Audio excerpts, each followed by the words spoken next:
Thank you, Arthur. Okay, I'm here to bring a little happiness into your lives. I'm a very happy person. I broke up with my boyfriend last week. It's pretty heavy, actually. It all happened rather suddenly. He came to the flat one day where we used to live, and as usual, I was standing by the sink, washing his hair. He said, "Jenny, it's all over." It's a little song about him. I'm sorry it's a bit heavy.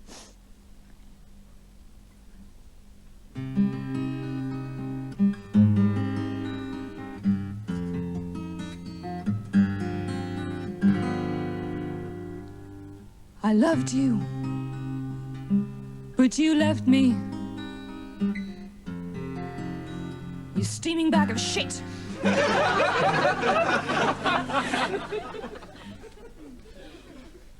I loved you,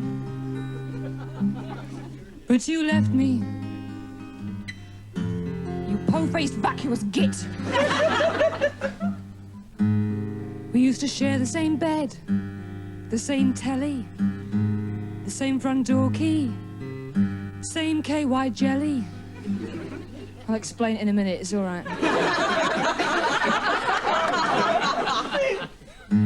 Took me a while to realize you used to put it in your hair. Thank you. Lots of things make me happy. Water skiing, weightlifting, yeah. Shopping makes me happy. I was walking down Oxford Street the other day and, well, I wasn't walking, you know, because it was like Saturday afternoon.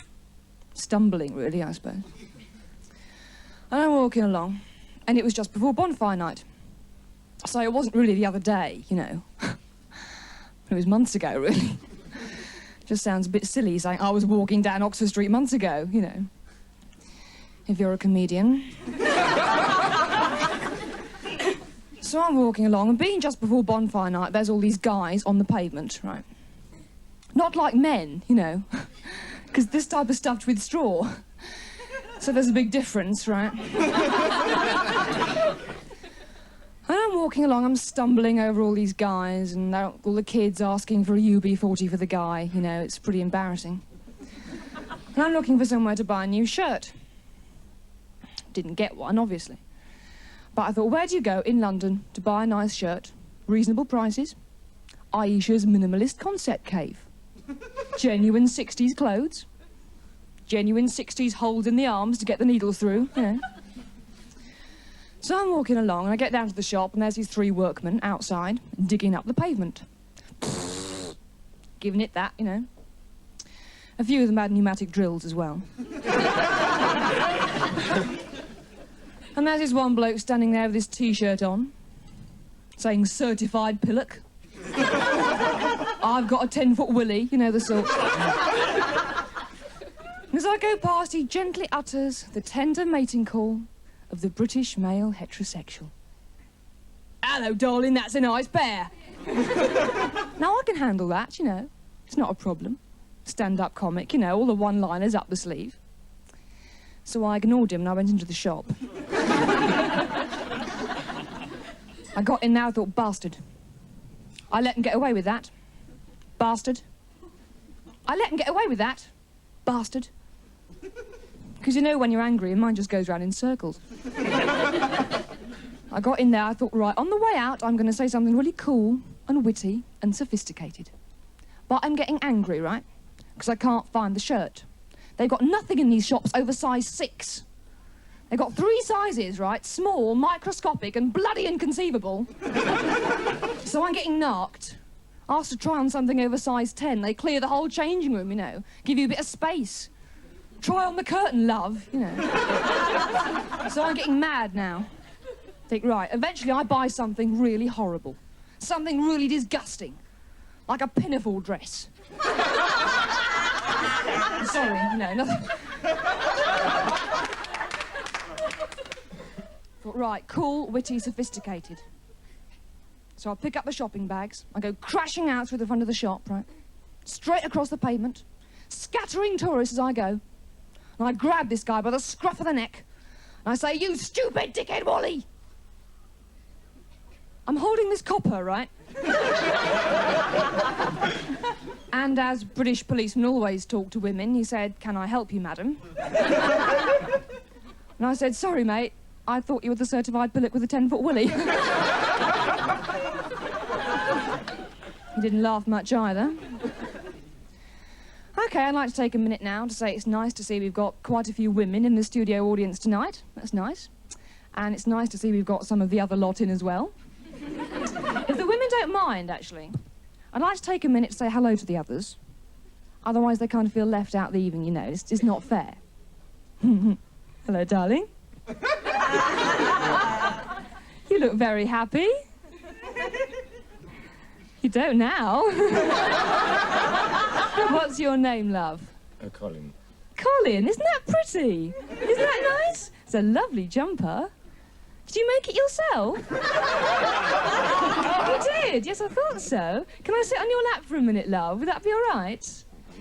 Thank you. You look terribly worried. That's nice, isn't it? Look, there's... Don't be funny, I do the gags, all right. There's a camera over there. Would you like to wave to your little friends? It's funny, isn't it? It's nice. You haven't got any friends. I wonder why. No, I thought it'd be nice, you know, to come out tonight, because I saw this programme the other day on the television, and this TV compere comes out into the audience, right? And he sits on this woman's lap, and he fondles her tits. And it's really funny, you know. So I thought maybe if I came out tonight and sat on someone's lap, and maybe fondle them a bit, you know, it'd be really funny. It's not really, is it? No, okay. Okay, well, I just thought it'd be nice, include them in the evening, you know, give them a good time. The thing about men, right, is they're so weird. There's a story the other day in the paper about this bloke managed to lock himself into the boot of his car. How do you do that? It's really weird. They interviewed him on the radio, and the interviewer said, "How did it happen, you know?" And he said, "Well, I was just climbing into the boot, you know." And it just sort of shot behind me, you know. Flaming lunatic. He was stuck there in a lay-by for 5 days. By the time they got him out, the thing he was most upset about was while he was in there, someone had come along and ripped off all his hubcaps. What do you say?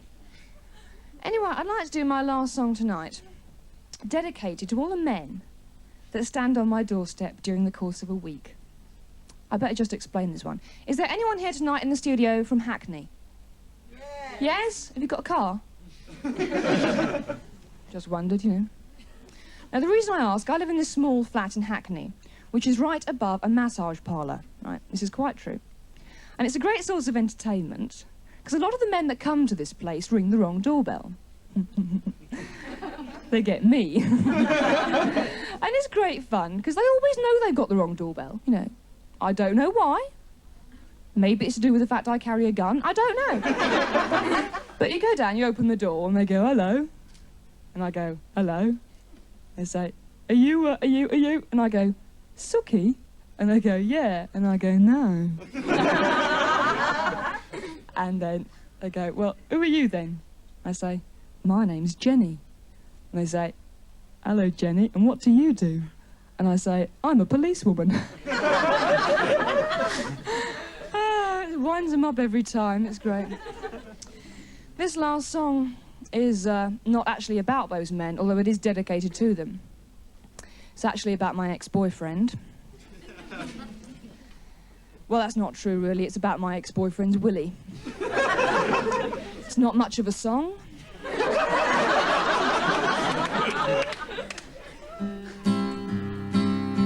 Okay, I'd like us all to imagine now that we're down in Nashville, Tennessee.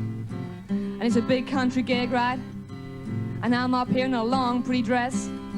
And you're all out there in your white Stetsons and your Diamantes, looking like a bunch of pillocks. And we're having a really good time, right? That's the hard bit. Okay, here we go. Here we go. You woke one night at 2 a.m., you touched my hand, said, "Darling, you're sleeping." I said, what, at 2 a.m.? Of course not. I was taken in the washing. You looked at me with soulful eyes and told me that your willy, it was freezing. You asked me if I'd find a warmer place for it. Darling, I said yes. And now your willy's boiling in the kitchen. Boiling up with the kidney beans real fast.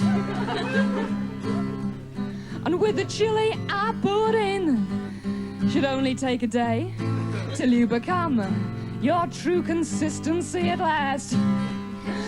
That's just a little toilet joke for the vegetarians.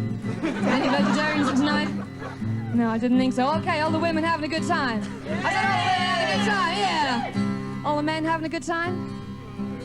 No, it's gone a little quiet, hasn't it? Okay, here we go. I had a thought the other day, perhaps I'd start a stall down Camden Market. Sell little pots of willy chili, 30p a go, I'd make a profit. And then there's all the pita bread and egg fried rice the punters would be buying. 'Cause as everybody knows, a willy on its own ain't satisfying. And now your willy's boiling in the kitchen. Come on, guys, sing along with this one. Boiling up with the kidney beans real fast. You look a little sad now. And with the chili I put in, it should only take a day till you become your true consistency at last. You know what I'm talking about, don't you? Till you become your true consistency at last. Thank you very much.